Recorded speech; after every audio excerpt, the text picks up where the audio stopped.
Kat wanted me to ask. I'm not gonna front. I was gonna ask anyway. You're not back doing stand up yet, are you? I actually I've done I think like 3 open mics just for fun. Nice. Actually, last week went and tried.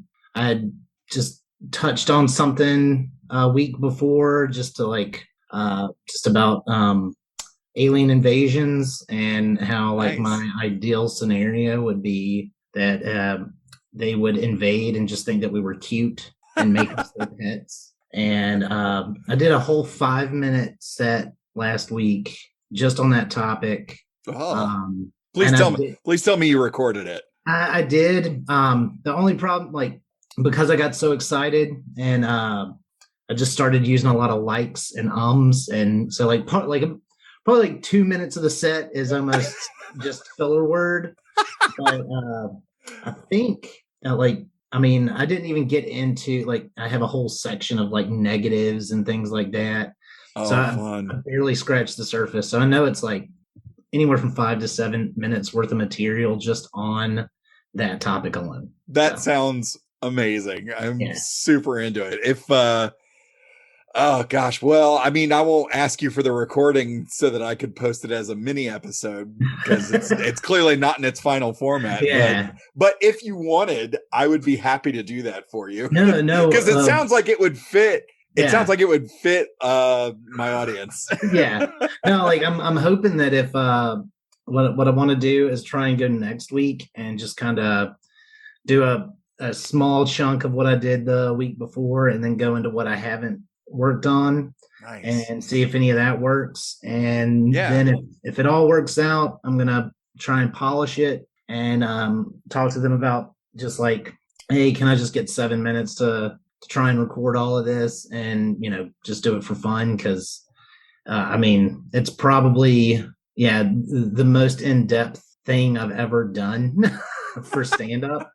So it's like, I wanna try and make that into something, whether it just be like, because my whole thing is like I don't even really want to get booked on shows or do anything like that. Right. I just want to do this strictly for fun. But at the same time, like if it's a really good set and it's a really good it's a solid topic, I wanna be able to put it out there just so that other people can hear it and stuff. So I haven't really done anything since Christmas, since the flat show at Christmas. And I'm not in a rush to get back just because I caught it once. I definitely don't need it again. Neither does my wife. Yeah. No, I'm like, I got vaccinated, so I'm comfortable going and doing it, but it's also one of those things to where the real thing was like I finally just broke down and was like, I have to go out. I have to socialize again because it had been so long. How's your let's start. How's your back? I heard you got injured. It's finally getting better. Like it's pretty much back on track. Like I don't even it's it messed up because I'm getting old, like simply put. It's going around. I was getting ready to go to work. I bent down to put a shoe on and just felt something in my back go, and it was excruciating. I was laid out for probably about 4 days, like I really couldn't do anything. Yeah, I was gonna say you can't do anything. I went to the doctor. Well, I didn't even go to the doctor. I had like a virtual meeting with him. Mm-hmm. I told him like what was up with my back, and he was like, "No, I've had that happen. I feel sorry for you. Like, I'm gonna prescribe you like some pain meds. You need to take 2 weeks off of work. Don't do anything." So I told them, I was like, I need 2 weeks off, and they were like, "Well, there's nobody to cover you." I'm like, "Well, I don't know what to tell you." They found somebody to cover 2 days of the week out of the 4 days that I worked. So then I had to go in for the other 2 days, and they gave me somebody to go on the truck with me, and I was just supposed to drive the truck. It's like, I can't just do that. Like, no, I can't just drive the truck. Like if I sit there in the truck and people see me sitting there and there's a line or something, I'm like, "Hey, what are you doing sitting in the truck?" And be like, exactly. Don't make me like mess my back up more trying to beat the out Like I'm so worn out, like so tired of hearing people complain about stupid things. But yeah, finally, I think it was after the 2 weeks, it was pretty much good. And I did physical therapy, and that was expensive, but it did help out. So it was worth it. But yeah, I've gotten to the point where it's like, if I don't have to pick up anything heavy, if I don't have to like move in an awkward way, I don't do it. I'm taking my time, being a lot easier on myself. Like I know even with the FedEx thing, they're like the requirements is like, can you lift 50 pounds? And it's like, yeah, I can do 50 pounds. That's not much. Okay.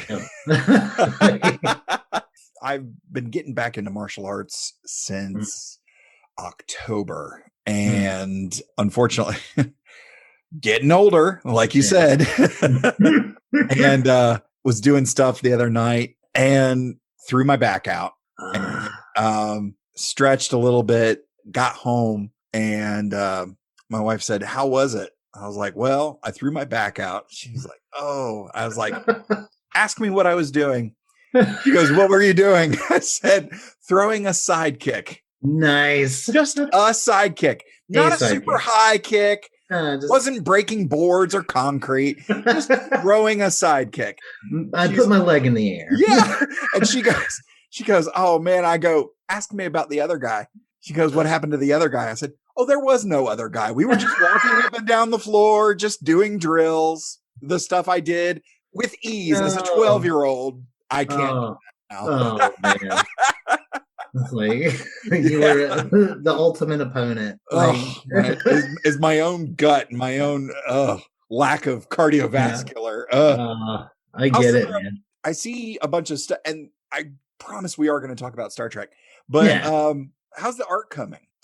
Well, it's kind of been put on hold at the moment. I finished up a couple of things, and like the last thing I actually finished was the Moogle Knight piece that I did for Adam Schulte. Yeah, that's a great piece, by the way. From what I've seen on Instagram and whatnot, it's you're getting better, and the stuff is getting wilder, and a great color, great coloration. A lot of mashups, which I love a good mashup. So it's kind of like my favorite thing when I was a kid. One of my favorite things that I ever found was they came out with a series of comics called the Amalgam Universe. I remember the Amalgams. Yes. A lot of people didn't like it. I'm one of those people that was like, no, this is the coolest thing ever. Like I felt like some of the mashups weren't right, but at the same time, like so many of them were perfect. Like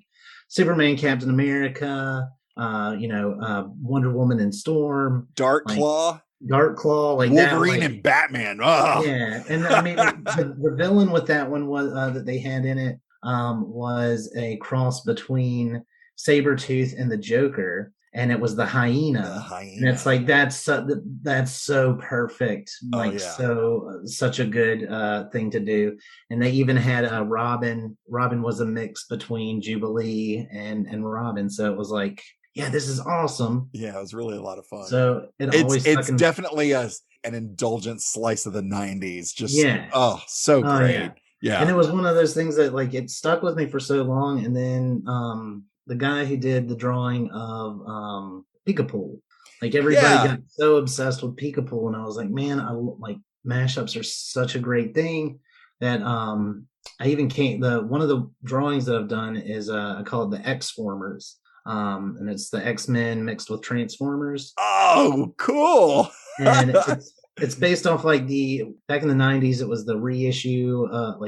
They did the first issue when they started again with Cyclops, Iceman, and Wolverine on the cover. Yeah. So I used that, and a long time ago, like it just popped in my head, Cycloptimus Prime.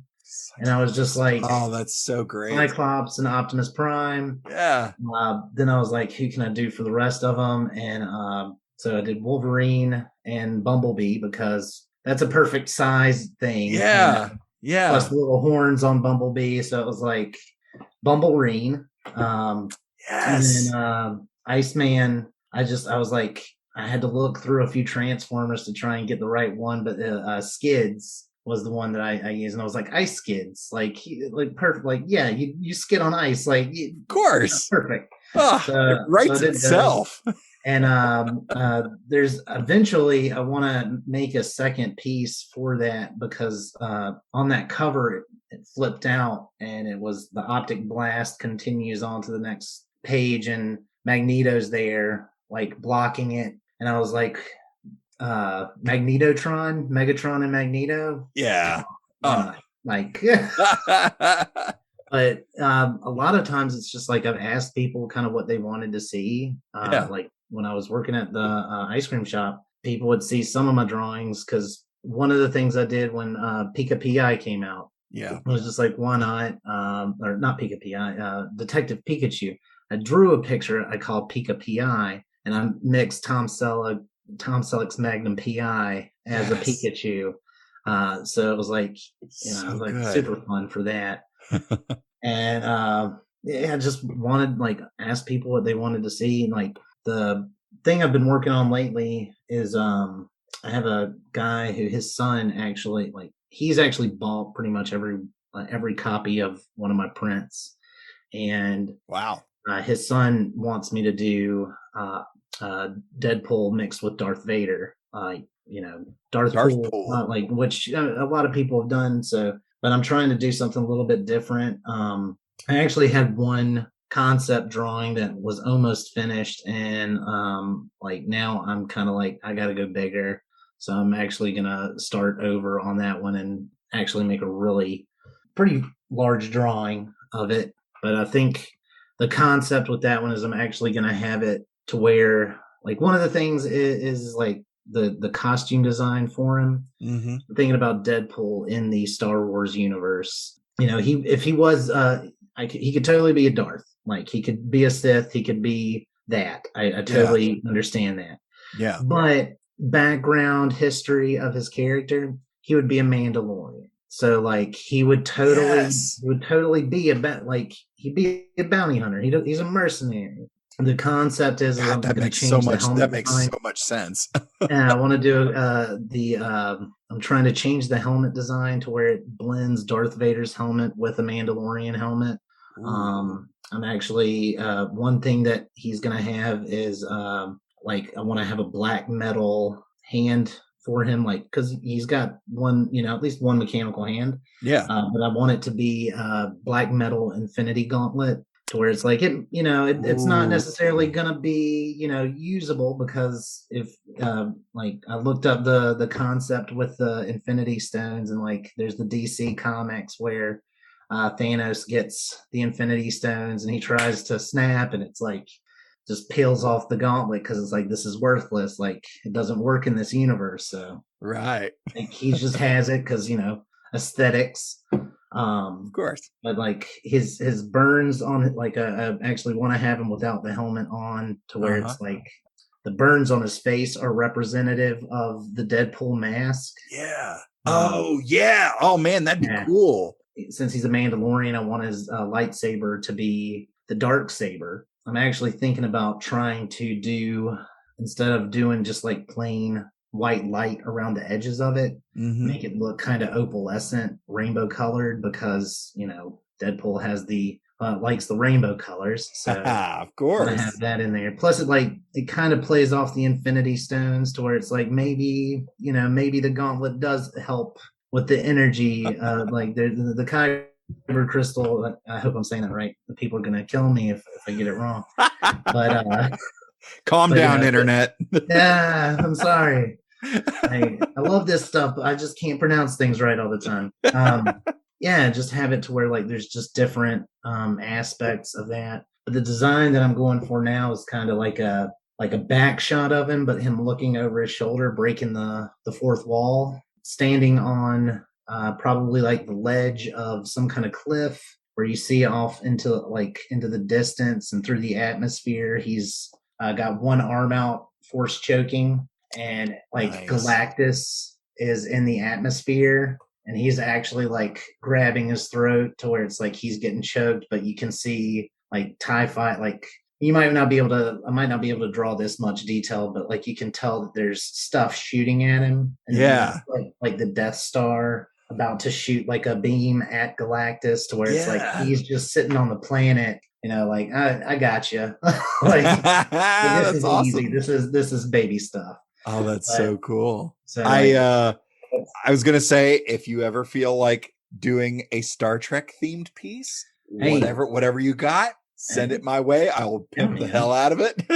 No, and that's the thing is, like, if you ever think of something, like, especially if you think of something that you want to see mixed with Star Trek, or if like two specific characters, or even just like, what if these characters were Star Trek characters? I saw something the other day where someone had done Thor as Kirk, Loki as Spock, and Valkyrie as Uhura. I was like, that's cool. Pretty dope. Yeah. It looked really good. Especially, I mean, because I've always said, if Picard is the soldier sailor, Kirk is a pirate. Yeah. And that's his thing. Without further ado, a little bit of background for folks. Andy's a stand-up comedian that when I first got started, he and Adam Schulte were some of the guys that I interacted with the most right off the bat. Fair to say? Yeah. And we would just joke about whatever, the things in our lives, and it was a really fun way to spend your evenings with like-minded damaged individuals. Yes, in the sub basement of coffee houses. Shared trauma brings people together. Like that's like, hey, here's mine, here's yours. Like let's compare. Oh yeah. Also, for folks, you're like most comedians who aren't on Netflix, we also have day jobs. You work closely with good friend of the show, Ren Sims at Molly and Miles. Yeah. I've worked there since it opened, and I'm actually at this point kind of leaving, but at the same time, I still got a foot in the door. One reason I still like definitely don't want to leave on bad terms. Like I never want to leave any job on bad terms. No, not any job, but this one. But they let me sell my artwork there, print some of my artwork. So well, that's a unique thing about that working experience. Ren got into this a little bit when she was on the first couple times. That whole shop is kind of designed for kids by kids, and it's one of the things is they encourage the drawings, and the drawings get hung up and all that stuff. And then you being there most of the time, you were into comics and artwork and nerdy things long before you went to work there, but this kind of brought it to the surface. Fair to say? Well, yeah, like I actually, the part of how that all got started was we have a drawing contest like monthly. We kind of try and change out the ideas, and it was usually whatever the big movie that was coming out. And then one thing is like during COVID, because movies weren't coming out, like we started just switching it up to where it was like different themes, like either like draw your favorite superhero as a bunny rabbit, like when Easter came around. But just like just trying to get people to be creative. And even if it was like, there'd be people who would actually complain about some people's drawings, like they just looked at a picture on their cell phone and copied it. And it's like, how most people learn how to draw a human body is by like looking at a picture or at a human body and drawing it. I'll just go like, that's what a human body looks like. I'm gonna draw that. Yeah, I've got it in my mind. Perfect. Okay, here we go. There's been so many kids who like have come in and like asked questions like, I don't know how to draw this, and it's like, look at a picture. We got comic books. If you want to trace it, I don't care. Like I'm not. It's not for a grade. Rules. You're not being graded. It's okay. Worst case scenario, your picture doesn't get picked. Like that's the worst case scenario. Nobody's gonna like hunt you down, copyright infringement. Like we're coming after you. Yeah, I actually one thing that started was I think the first October that we were open, Goosebumps was coming out. The second Goosebumps movie. And when I was a kid, I loved those books. So I just got bored one day because it was really slow, and I just started doing like making my own Goosebumps covers of books, like just making a like. I think the one that I remember was called Ice Cream Sunday. Basically, just like a cityscape, and there was a giant ice cream sundae coming over a hill with like angry face on it. So it was just like something silly. And the owner came in and saw it and was like, "That's a really good drawing. Like that one's probably gonna win." And I was like, it can't win. It's mine. Like I just did it for fun." And she was like, "We need to do something to like make sure that people know that it's just a sample." Because there were actually people who were coming in and was like, "Well, that one's gonna win. Why should I even do it?" Like constantly having to tell people like, "Don't." Like, no, like you can. It doesn't matter. Like, don't say that. So like I actually felt bad every once in a while. So, but we finally made tags, and like we even encouraged other employees to like, if it's a little slow and you have time, like draw a picture for the competition. Just so it's like, yeah, if it's good, bad, or just mediocre, whatever, it shows other people that it's like it can be anything, and it's just for fun. Yeah. And then after I did that for a while, it started to get slow during the winter season, and I had a drawing pad and was just like, I'm gonna kill some time and do some drawings. And the owner caught me drawing one day, and she was like, "Those are really good. If you ever want to sell those here, you can." And I was like, "Well, okay." Yeah, So yeah, sure. I started making prints of some of my drawings and selling them. Like I still have a lot of the originals. I haven't actually like found homes for some of the originals, but either way, like eventually down the road they'll get a home. But I have to sell those at a little higher price because I made it by hand. Like it's not. I got nothing against digital artwork or anything like that, but like I'm using pen, ink, pencils, markers, like very physical it's medium. nearly a lost art form. Yeah. Honestly. And it's like I love digital artwork, and I am terrible at it. It's just one of those things. I have a haptic brain, so like I need to feel like the actual paper and everything like that. But I respect it. I definitely respect it, but it's just not me. It's just not me. That's just not my media. So yeah, I'll read comics all day long, but making them is infinitely harder. Yeah, and I'm just a writer.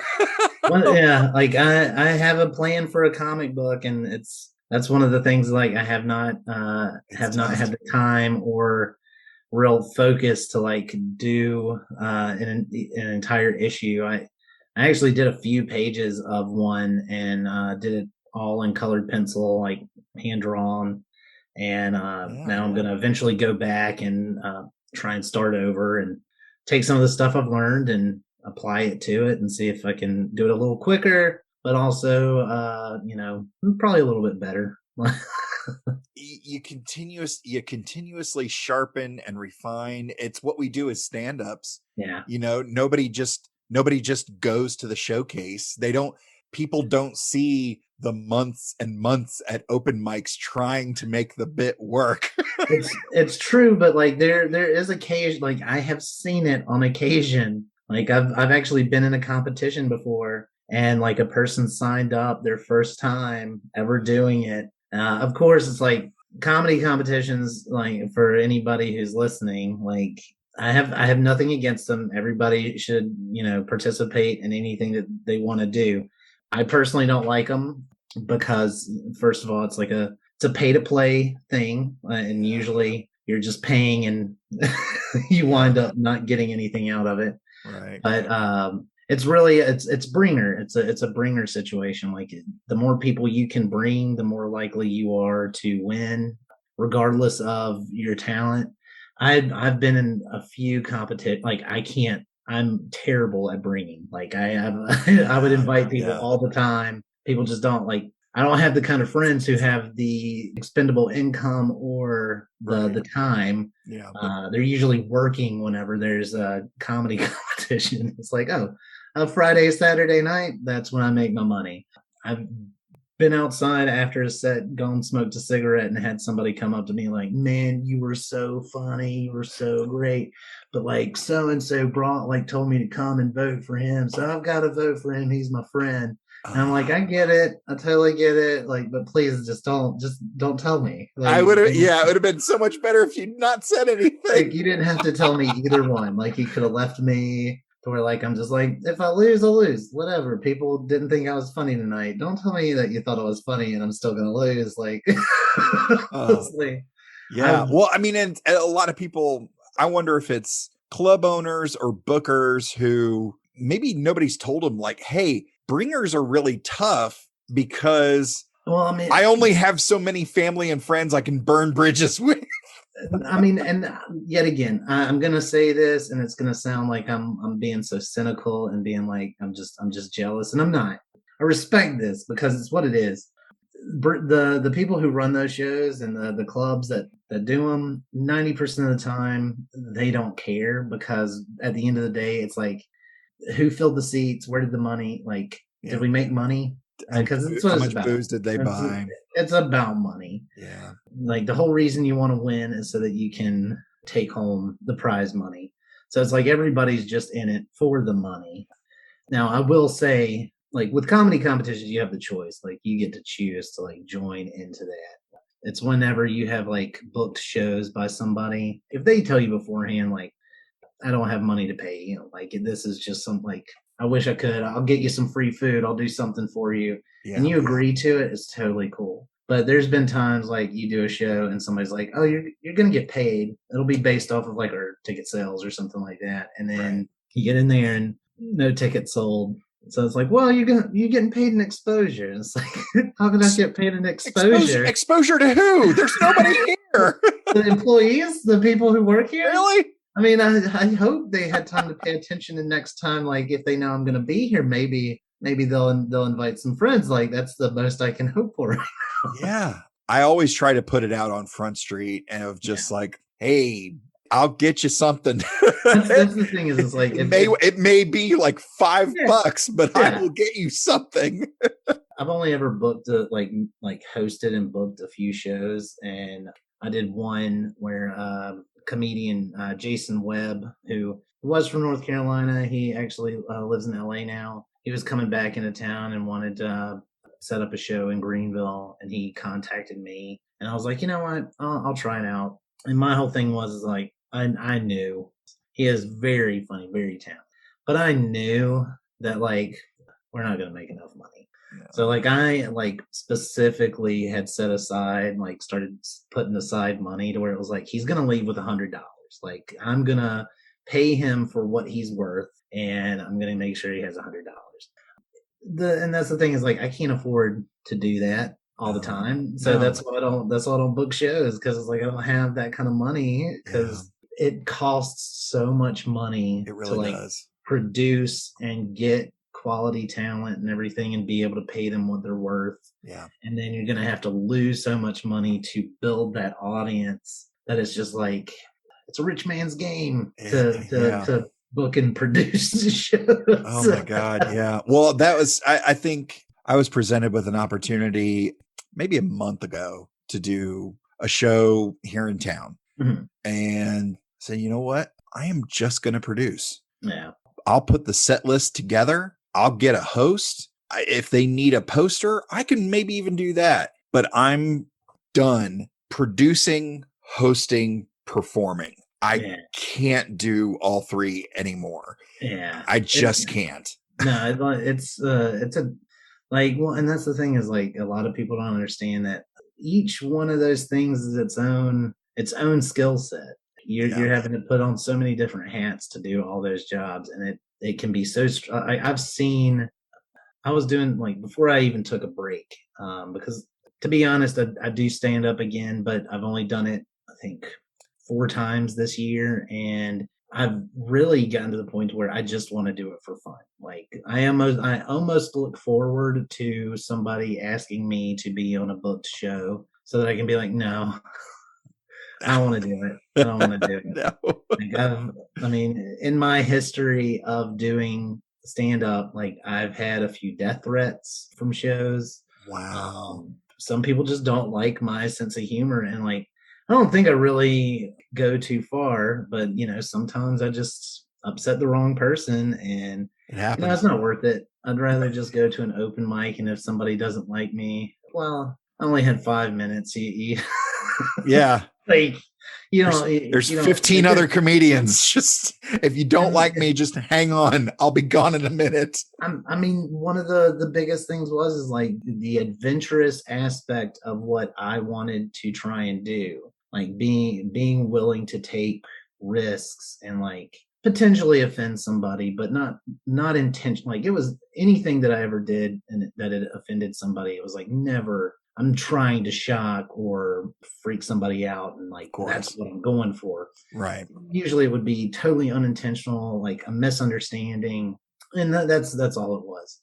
But it put a filter on me to where it was like I'm afraid to talk about certain issues, like try and be the person who's like I'm gonna take people like things to task and like try and do it in a funny way, to where it's like I just didn't have fun with it anymore. It wasn't fun. And what I've been doing now, the jokes that I've been telling, it's like it's fun again. And it's also the thing of like there's no pressure of am I going to make a career out of this? Because I'm not. If somebody listens to this and they don't agree with me, I'm totally fine with it. Yeah, if any of the listeners have a problem with anything that Andy or I are saying, please feel free to send all of your hate mail to @Justin_Bishop on Instagram.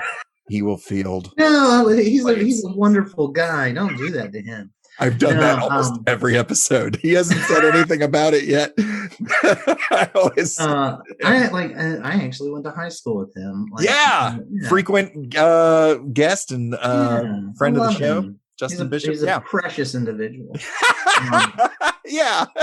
But no, like I try and tell this to anybody who like I meet who does stand up, especially in Greenville, that if you want to do stand up comedy, like you should be practicing, you should be doing it here, you should get as good as you can. Yeah. But you are gonna, like, if you stay here, you're gonna plateau. You're gonna if you're doing great here, you've learned how to appeal to a certain audience. Yep. There's drastically different audiences in different places. The joke I always tell is, hey, if you want to be famous in Greenville, move to Atlanta. Yeah, you'll do much better. Yeah. Like, you really will. Yeah. Like, and Atlanta has like a very good comedy scene. Yeah. Like, and it eventually, like, you really do have to move to New York or LA or Chicago or Chicago, something like that, depending on what brand of comedy you're doing and like what you want to do with it. But if you stay in Greenville, you're gonna stagnate. You're gonna. I mean, I had a lot, like, this is me patting myself on the back, but I've had a few times where people have told me in the past, I was like, oh, if you went out to LA, man, you'd be killing it. And I was like, I can't afford to take that risk. Like I just can't do that right now. I can't do that with my life. Oh. And I actually did, like, I went out to LA for like 4 days like 2 years ago, and half the time I was like, I need to do an open mic. Like, oh, I can't do an open mic out here. It'll be terrible. Like, I'll be terrible. It's gonna go so bad. I wound up like finally going to one open mic. I got to do it. And I did really well, even though I was like extremely nervous. But like I had a bunch of the people, a bunch of the comedians come up to me afterward and be like, "Where are you from? Like that, you were really good. Like you need to pursue this." And it's like, I don't know if I'm gonna. It's just because you're seeing me for the first time. I'm just new. It will fade so quickly. The magic will be gone. A lot of people may think Andy and I are being cynical, but I was talking with my wife the other day about it. She has confessed to me she doesn't like stand-up comedy. I'm like, perfect. Glad we're a decade plus into our marriage. No, I'm kidding. But she confessed that she doesn't like stand-up. And part of the reason is because she's actually kind of able to see behind the curtain, as it were, a little bit, and see some of the sad nature of stand-up comedy, a lot of the stuff that people don't see, and that it is what people may not realize. And I touched on this just briefly before, but it's an exercise in repetitive torture where we're taking these things from our lives that were probably not great and trying to craft it to get a positive response from an audience member to get them to forget about their lives. Yeah. But what people don't see is that it's not just a one-time thing. Like, we go and we do it, we fail, we come back, we rework the bit, we go back next week, and we do it all over again until it's ready to be presented at a showcase or a booked show. And then it actually works, and that stays in the set. And the comics that you see on Netflix, Comedy Central, wherever, they are in a constant state of writing and performing. Whereas here in Greenville, we're lucky that we get to do it maybe 3, maybe 4 times a week. And we're also not a far drive from Columbia, Charlotte, Atlanta. We can go on a weekend and maybe knock out 1 or 2 shows. The folks that are in New York and in LA are performing 2, 3, 4, 5 times or more a night. They're performing so much and writing so much that for them to do a special, a quote unquote, an hour special, or even a half-hour special, maybe once every 2 years, the material's there because they're performing all the time.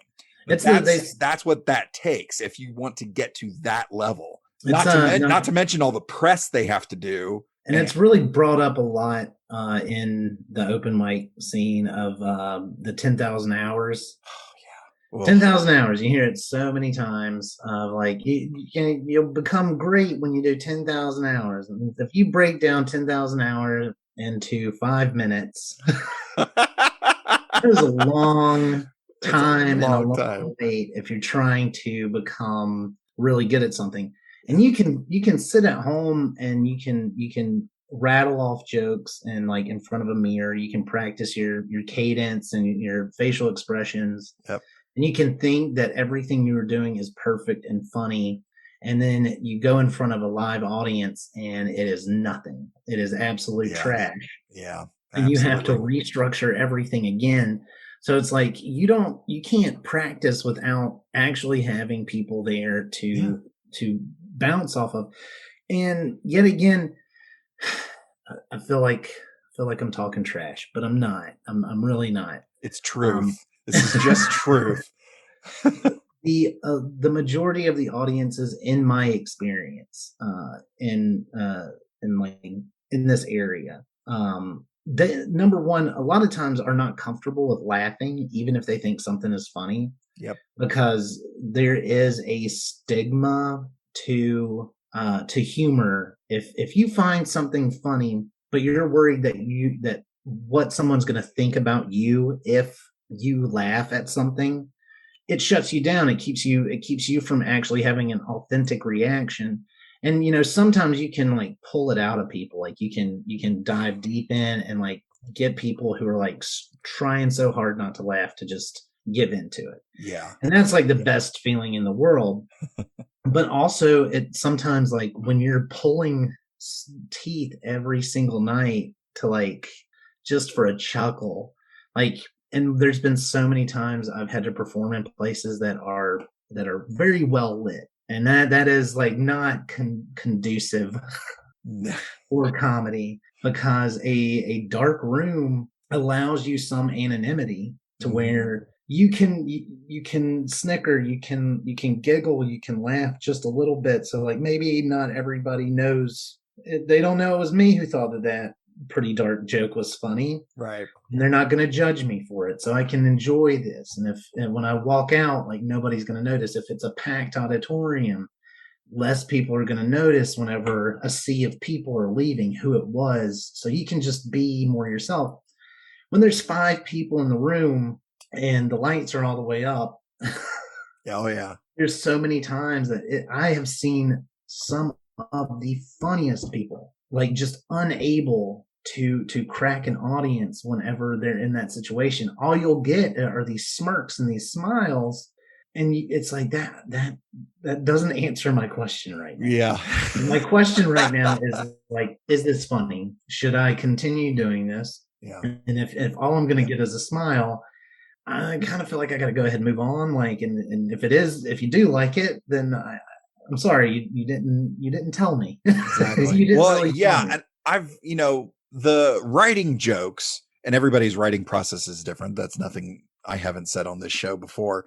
Everyone's creative process is different. Even so, if you're writing new material and performing in front of the mirror and rewriting it and doing it again and practicing your gestures and practicing your facial expression and your vocal range and the whole thing, to me, that is still the writing process. Oh yeah. That editing process, which anybody who's into film, television, audio, music, anything, the stuff really gets crafted in the editing process. And the editing process for stand-up comedy is the open mics, the weekly open mics where you are constantly grinding it out. Mm-hmm. And that's where you actually have to try it, because something might be funny to you, because you wrote it. And you hear it in your head, and of course it's funny to you. But until you get in front of an audience, that it's going to bounce off of them differently. So a friend of mine he's a big stand-up enthusiast. He actually told me one time that like a lot of jokes, that when it turns out that you are the only one who thinks it's funny, is usually because what happens is you write this joke and you write it in your head, and it is like 10 minutes worth of material in your head that is like going to what makes this funny. Right. And there's so many things involved in your head that you're not saying, that you're not communicating or conveying, or experiences that aren't shared. Yeah. So like you're just sitting there giving them, oh, I have to make this 2 minutes, like 2 minutes long. And it should be 10 minutes. And is it worth 10 minutes for that one laugh? Because if you're going to waste 10 minutes on something to like get to one laugh, it's not worth doing it for stand-up. So it's like you have all these things in your head that this is hilarious, people should think this is funny, and it's like, if they were in your head, they would totally agree with you, but you can't. They can't be there. Like, exactly. You have to figure a way to convey the images, the thoughts, the emotions that lead to what makes that funny. And if you can't do that, you just have to scrap it. Yep. And there's been so many times I've had things like, this is gonna be the funniest thing in the world, and it is trash. It is like I say it, and once I say it on stage and I make it concrete reality, as soon as it starts leaving my mouth, I am like, no, stop, don't just end it mid-sentence, don't even. And then you just finish it and you're like, that I've gotten to move on. I've gotten like half the way through a premise of a joke or through a setup, and then just gone, no, that's not funny. Let's just go on to the next. That's not what we needed to do. Like I'm, that's the thing of when I was in the point where I was like, I'm going to try and take risks and like push the envelope. And there'd be times that like I would start trying to push this envelope, and as soon as I started doing it, I'm like, this is not an envelope that you were meant to touch, Andy. Like this is it's out of your pay grade. It's out of your skill set. You need to step back, and you have to have you have to have you take the bad with the good. Like you have to eat a lot of shit right. in comedy before like you get to taste the sweet, delicious laughter. Like Yeah. there's some people, and I've noticed too, the people who walk up on stage for the first time, go up and just slay. Like just they are hilarious, Yeah. so good. Like they are some of the people that I've seen quit the quickest. Yep. Because they'll go up 3-4 times and every single time is so good. Uh-huh. And then the one time, like when the first bomb that they get, the first terrible, like, and because sometimes it is the audience. Sometimes you just have a bad audience who just doesn't care, isn't there to laugh, isn't there to have fun. Right. When that happens and they don't get the thrill and they don't get that rush anymore, it's like, I don't want to do this anymore. And it's like, oh, well, why are you giving up? Like, you're really talented. You should keep doing it. It's like, no, I don't want to do it. It's not fun. And it's like, I think the ultimate test for like, if somebody is going to do stand up and whether they're going to like continue to do it, it is how they handle failing. Yeah. Like that is the ultimate test. If you embrace it, like that's part of a part of the skill set of doing stand up is embracing a bomb. Like whenever the set is going really bad, if you can figure out a way to be like, no, I'm with you guys now. Like yep, you're right. This is awful. Yeah. If you can play into that and be a little self-deprecating, but just like enough to get them on your side. Like at the end of it, you're like, I am really going to kill myself. But just being like, like, tonight I hate this. I hate this with you. Yeah.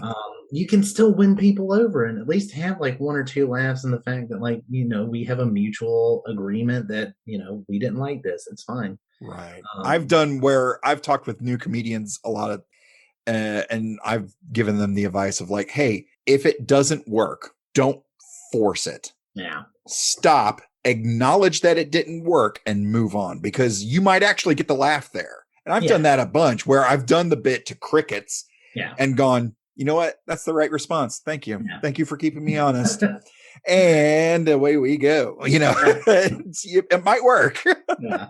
I think, and like another thing as far as like, as a skill of a comedian is like people, like you were saying, people don't realize how repetitive it is. Like how many times you tell the same joke over and over and over and over and over and over. Right. And part of doing stand up well is being able to tell that joke like it is the first time that you've ever said that joke. Yep. Like, have you ever walked into a Moe's and like you have like there's 3 people working and you have the person who's like, welcome to Moe's, and then there's a person who's like, welcome to Moe's, and then there's a welcome to Moe's. Like like that like the most excited person it's the new hire. It's their first week on the job. Yep. They've only been saying welcome to Moe's for a couple of days. The person in the middle is like, I can do this, but like I'm not enthused. And then the other the guy who's been there for 10 years, still working the same position, and just like I don't want to tell this joke anymore. Like I don't want to say welcome to Moe's anymore.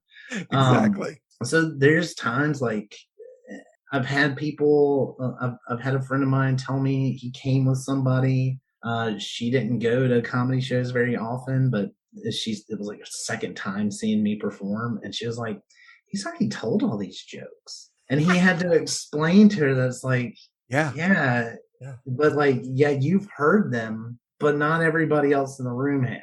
Like he's also like worked on this joke for so long that it's like, he's gonna stick with telling that one at a booked show. He's gonna keep telling that joke for a while. Like you got to like, I have a finely crafted joke. Okay, I'm gonna keep telling it until somebody says, let's record that, put it on film or on an album, and then I'm never gonna tell that joke anymore because you can just look it up. You can just look it up on the internet. Which is its own heartbreak. Yeah.